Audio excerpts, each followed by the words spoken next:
আজ ধর্মতলায় শহীদ সমাবেশে যোগদান করতে সকাল থেকে তৃণমূল কর্মী সমর্থকদের ভিড় উপচে পড়েছিল। হাওড়া ব্রিজ, ফেরিঘাট, হাওড়া স্টেশন, এমনকি দ্বিতীয় হুগলি সেতুতে যানজট ছিল। বেলা গড়াতে এতটাই ভিড় বাড়ে যে দ্বিতীয় হুগলি সেতু থেকেই অনেক গাড়িকে ফিরতে হয়।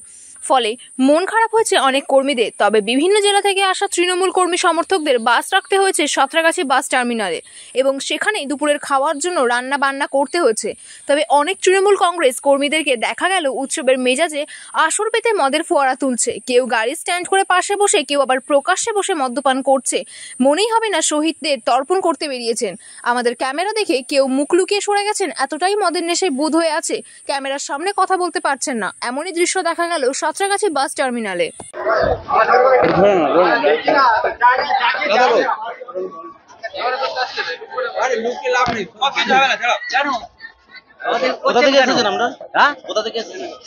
আমরা আসিনি, আমরা ওইখানে রান্না খাওয়া করতে পারিনি বলে চলে এসেছি এইখানে।